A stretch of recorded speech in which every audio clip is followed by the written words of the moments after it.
Oi, amigos! Eu sou a Letícia Gonçalves e esse é mais um podcast.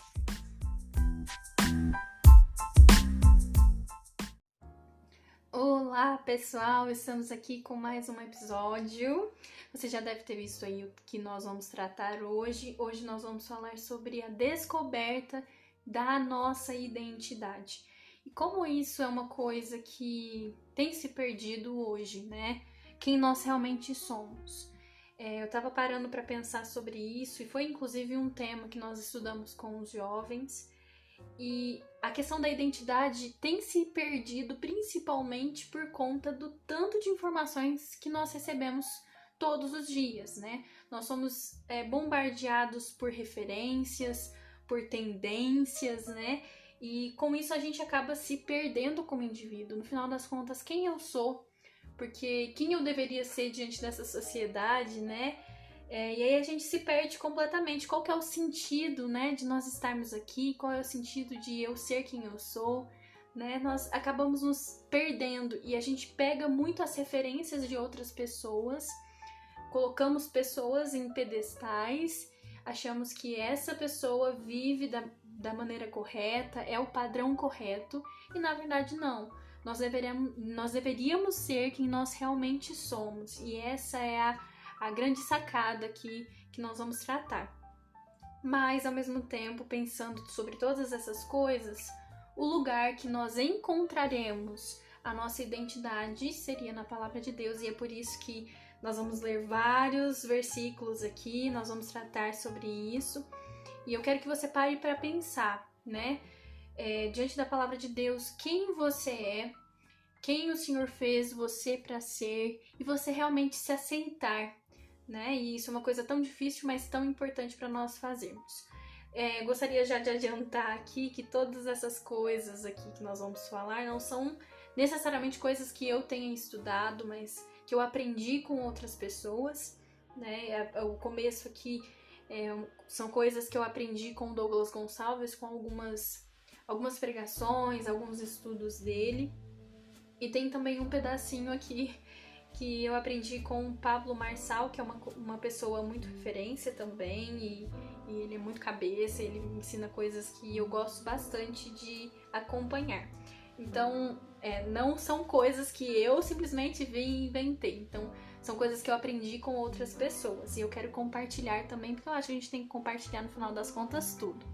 Eu queria ler com vocês 2 Coríntios 3, o versículo 12 até o 18. Eu sei que são muitos versículos, né? Mas eu quero tratar rapidamente aqui e a gente vai fazendo alguns comentários aí no meio, tá? Então diz assim: portanto, visto que temos tal esperança, mostramos muita confiança. Não somos como Moisés, que colocava um véu sobre a face para que os israelitas não contemplassem o resplendor que se desvanecia. Moisés, né? A gente tem aqui essa figura, inclusive, que pode se referenciar à lei antiga e um distanciamento, né? Um véu ali, distanciando Moisés das pessoas, né? Dos israelitas aqui no caso. Na verdade, a mente dele se fechou, pois até hoje o mesmo véu permanece quando é lida a antiga aliança. Não foi retirado porque é somente em Cristo que ele é removido. De fato, até o dia de hoje, quando Moisés é lido, um véu cobre os nossos corações, os seus corações. Mas quando alguém se converte ao Senhor, o véu é retirado.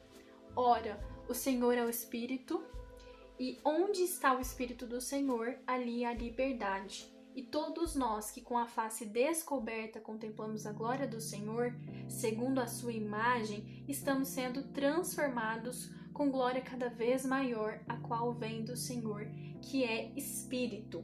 Então aqui nós temos, né, falando principalmente de um véu, e nós temos muito essa figura deste véu, e esse véu é uma representação da cegueira, né? Uma falta de visão ali, é uma cegueira espiritual que acontece. É como se aquelas pessoas não tivessem acesso, né? Inclusive na morte de Jesus, o que acontece? Aquele véu, aquele distanciamento que havia entre o povo, que sempre dependia de um líder espiritual para chegar diante do Senhor, de um sacerdote, de alguém, eles então têm acesso, têm livre acesso.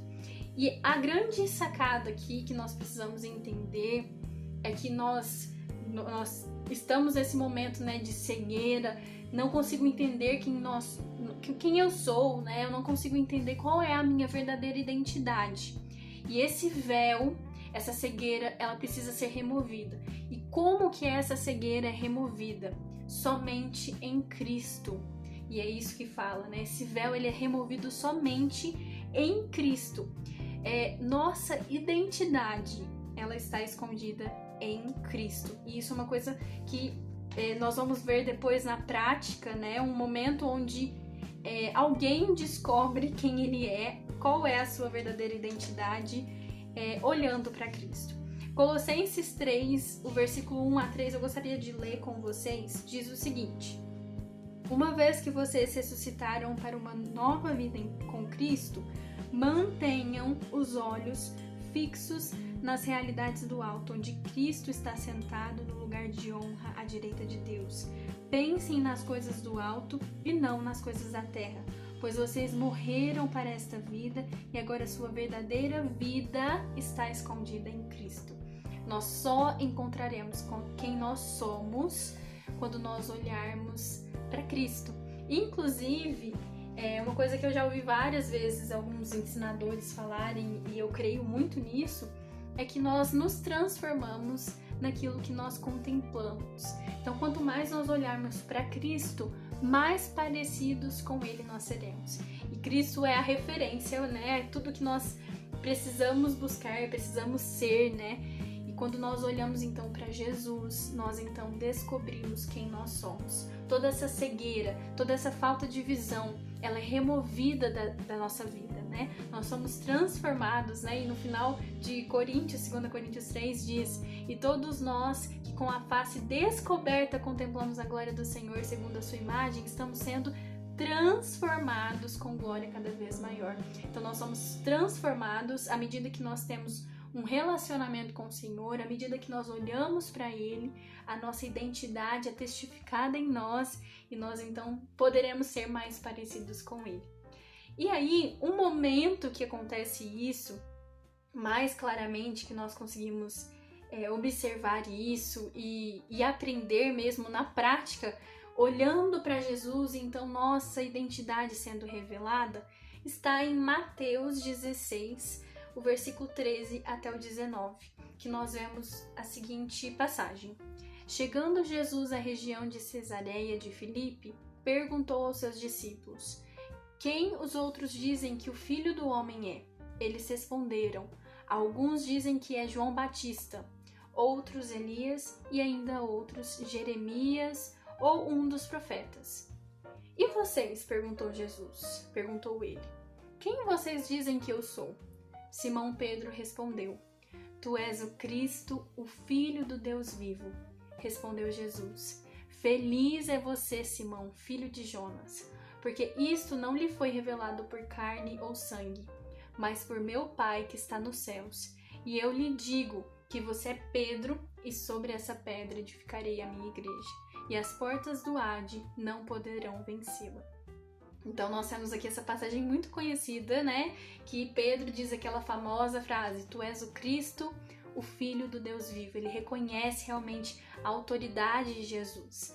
E é muito interessante porque nós vemos várias referências aqui, né? De várias pessoas da antiga aliança, no momento que Jesus pergunta quem que as pessoas achavam que ele era, né? Então, quem que eu sou? Perguntou Jesus aos seus discípulos. E eles respondem: alguns estão falando que você é o João Batista, outros estão falando que você é Elias, outros estão falando que você é Jeremias ou algum dos profetas, né? Eles traziam respostas bíblicas, né? Respostas, referências ali à lei. E, na verdade, nada daquilo estava certo. Nós sabemos que não. Aquilo era uma cegueira da velha aliança. Aquele véu, né? Que separava as pessoas do relacionamento com o Senhor.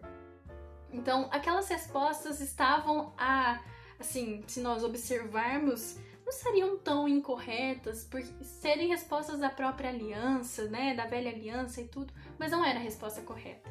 Até que então, Pedro, ele diz a resposta que é o que muda completamente: tu és o Cristo, Filho do Deus vivo. A pergunta certa para nós descobrirmos a nossa identidade está na pergunta que Jesus faz aos seus discípulos: quem eu sou? Quando a gente quer saber tanto quem nós somos, nós acabamos nos perdendo em muitas referências, como eu já falei. A pergunta certa deveria ser: quem Jesus é? Quando nós olharmos, né, e direcionarmos os nossos olhos para Jesus, onde a nossa vida está escondida, como diz Colossenses, então nós encontraremos a nós mesmos ali. Então os olhos ali são abertos de Pedro. Pedro então conhece quem Jesus é. E inclusive Jesus diz que aquilo que ele disse, ele não estava dizendo por si mesmo, mas ele estava dizendo aquilo que havia sido revelado a ele. Ele estava dizendo como se fossem as palavras do próprio Espírito. Então os olhos de Pedro são abertos e então, naquele momento, quando seus olhos estão fixos em Jesus, há uma revelação da sua própria identidade. E Jesus diz: você é Pedro, e sobre essa pedra edificarei a minha igreja, e as portas do Hades não poderão vencê-la. Então a identidade de Pedro, realmente quem Pedro é, e o ministério de Pedro, inclusive, aqui é revelado, acontece ali naquele momento. Simplesmente porque ele mudou a pergunta. A pergunta não é quem eu sou, a pergunta é quem Jesus é. E quando eu encontro quem Jesus é, ele mesmo vai me revelar quem eu sou. Isso é uma coisa muito, muito linda. Só que existem, infelizmente, alguns inimigos da identidade, que muitas das vezes nos faz nos perder, porque às vezes nós olhamos para Jesus, nós encontramos quem Jesus é e nós nos encontramos nele, né? Ele nos diz quem nós somos, só que eu vejo que o meu amigo também descobriu quem ele é, e eu acabo achando que o que ele é muito melhor do que quem eu sou. Então, nós temos dois principais inimigos, né, da identidade. E o primeiro deles é justamente isso que eu acabei de falar, né? Comparar-se aos outros. A comparação é realmente um dos maiores inimigos da identidade, porque você pensa que aquilo que você é menos, é inferior ao que o outro é. E nós vemos isso, né? E uma coisa que eu penso muito quando penso em comparar-se aos outros é naquele momento que nós vemos Esaú e Jacó, né? E toda aquela trama, né, da bênção roubada. E no momento que Jacó está roubando a bênção de Esaú, ele se veste das roupas de Esaú. É como se ele dissesse: quem eu sou não é suficiente. Eu preciso estar vestido das vestes do meu irmão. Eu preciso ser o meu irmão para então ser merecedor de receber alguma bênção. Então, quando nós nos comparamos com as outras pessoas, nós perdemos a essência de quem nós somos e a gente acaba perdendo, inclusive, todas as bênçãos que Deus preparou para quem nós somos, né? Então, não se compare aos outros. Quando Jacó rouba, né, a bênção de Esaú, não é ali ele tá sendo espertinho e acabou recebendo uma coisa de Deus. Não, ele estava enganando a si mesmo, ao seu irmão e a si mesmo, né? E ele perdeu muitas coisas por conta disso. E o segundo é a autocomiseração. Uma palavra bem difícil, autocomiseração, mas você vai entender facilmente o que é isso. É aquela pessoa que acha que não consegue. Ai, mas quem sou eu? Ai, mas eu não sou boa. Deus falou, revelou, você é isso, você é filha amada, você é preciosa diante do Senhor. E fala tantas coisas a respeito de quem nós somos. E a pessoa fica: ai, mas eu não sou isso. Ai, mas eu não consigo. Ai, mas isso. Ai, mas isso. Ai, mas isso. A gente vê Gideão, por exemplo, Moisés nessa posição também de autocomiseração. Eu não consigo. Ai, mas isso. Ah, mas isso. E inclusive com Moisés, Deus apelou com ele. Não, você vai fazer, e ele se ira justamente porque ninguém gosta, vamos falar a verdade, ninguém gosta de quem fica se diminuindo, falando que não consegue, e enfim. Então, basicamente é isso. Entenda. Quem você é está escondido no Senhor. Você vai descobrir quem você é quando você começar a olhar mais para o Senhor do que para si mesmo, porque isso acaba atrapalhando. Mas muito cuidado com a comparação e com a autocomiseração, porque eles são inimigos da identidade. E uma coisa que eu descobri com o Pablo Marçal e eu achei muito interessante, ele fala dos 5 tipos de identidade e, pensando de uma forma muito prática, isso é muito importante para a gente pensar, porque nós somos realmente, nós somos formados, o nosso caráter, né, a nossa personalidade é formado por referências que nós recebemos todos os dias. E essas referências acabam entrando nessas 5 identidades, né? E eu quero compartilhar com você da mais importante para menos, para que nós deveríamos dar menos valor. A primeira é a forma que Deus me vê. E essa é a mais importante de todas. Essa é a identidade que nós precisamos buscar e é inclusive aqui nós comentamos. Como que nós olhamos, quando nós olhamos para Jesus, ele vem e nos mostra quem nós somos. Então é a forma como Deus nos vê. É uma posição, né? Inclusive nós somos chamados de santos, nós somos chamados de amados, e enfim. Por quê? Porque é a forma como Deus nos vê. É a posição que ele decide nos colocar. E essa é a identidade mais importante que nós precisamos buscar. Olhar e realmente se importar. A segunda identidade é a forma como os meus pais me veem. Querendo ou não, na prática isso acaba mexendo muito com quem nós somos. Às vezes nós temos pais que nos incentivam muito. Não, você consegue, você é inteligente, você é esperto, vai atrás. Isso pode ser bom ou pode ser ruim também, né? Tudo em excesso acaba sendo ruim. Porque às vezes pode criar em nós uma certa cobrança excessiva por sermos melhores, por sermos bons, por sermos perfeitas, né? Entre aspas, que nós já comentamos.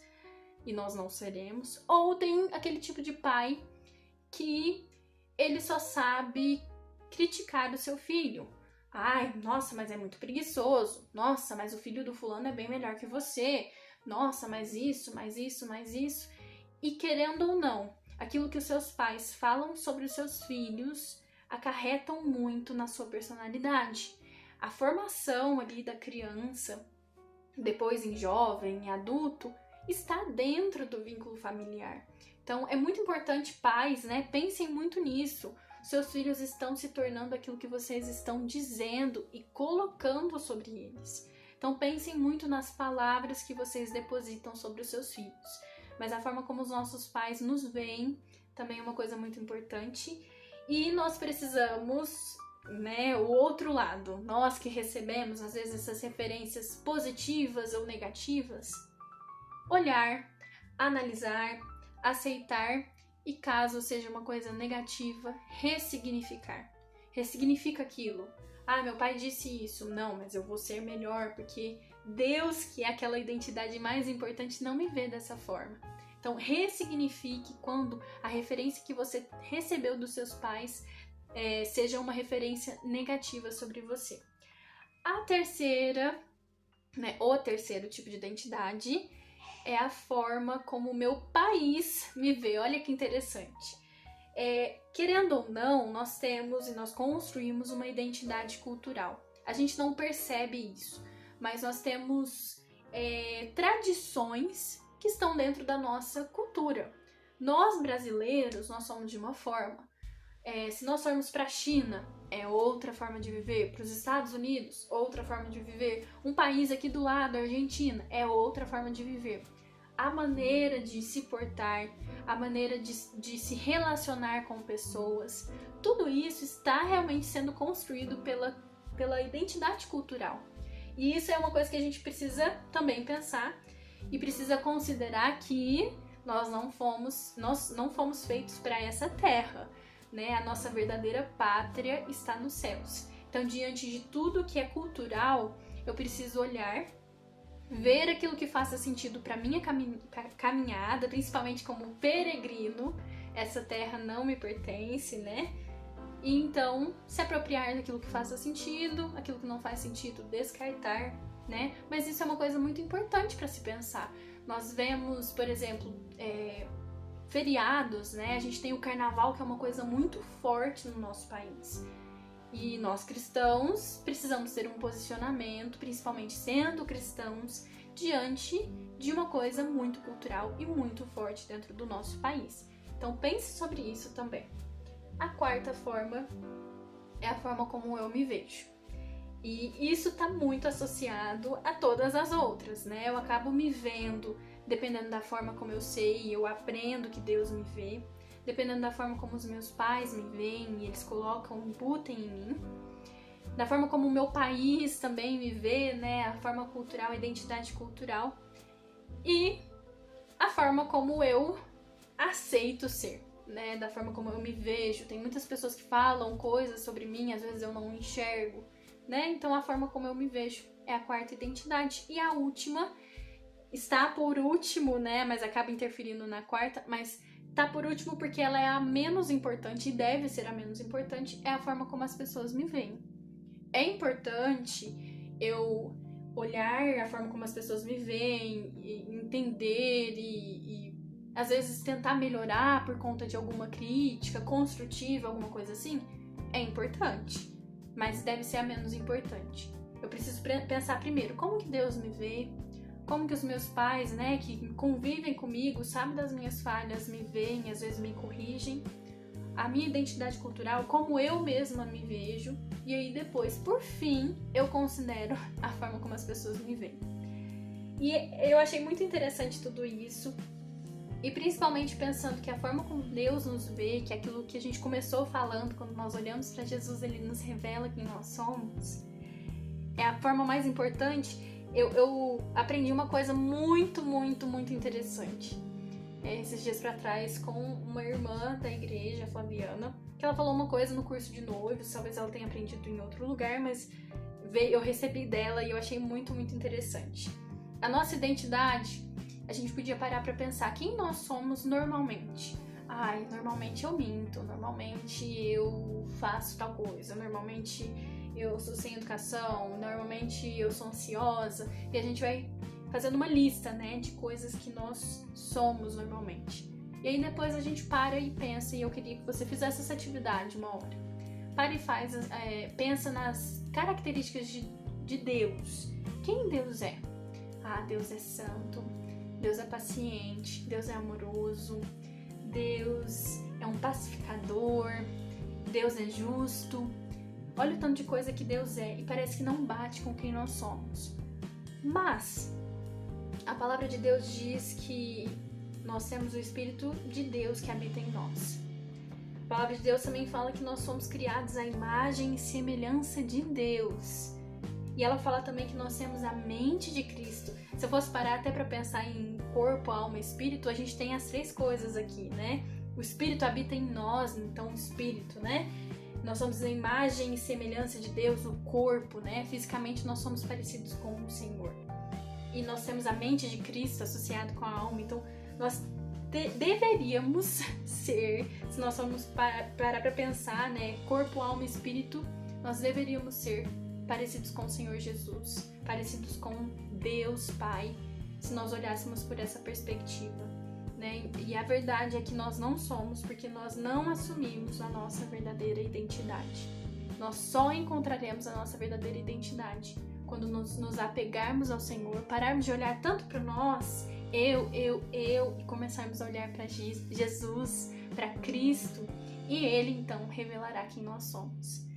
Isso é muito, muito interessante, e tem uma frase que eu gostaria de finalizar com ela, de Bill Johnson, que ele diz assim: se você descobrir quem Deus te criou para ser, você não vai querer ser ninguém a não ser você mesmo. Eu não preciso ser como a pessoa mais famosa do Brasil. Eu não preciso ser como aquele ator. Eu não preciso ser como a pessoa que convive comigo, que eu admiro muito. Não. quando eu descobri quem realmente Deus me criou para ser, a identidade que Ele me coloca sobre mim, então eu não vou querer ser mais ninguém. Eu entendo que isso é muito valioso. Eu entendo que eu não preciso vestir as vestes de ninguém. Eu sou quem eu sou e eu sou amada por ser quem eu sou. E é isso, é algo muito interessante que eu aprendi e queria compartilhar com vocês. Quero, inclusive, incentivar você a compartilhar esse podcast com quem você ama, que às vezes tem se perdido, né, com tantas referências nesse mundo. E o mundo, de forma geral, tem estado assim. Mas compartilha com quem você ama, para mostrar essa mensagem para ela. Se tiver alguma dúvida, me manda lá no meu Instagram, me segue por lá também. O meu Instagram é @LeticiaKSG. E a gente se vê então no próximo podcast. Tchau!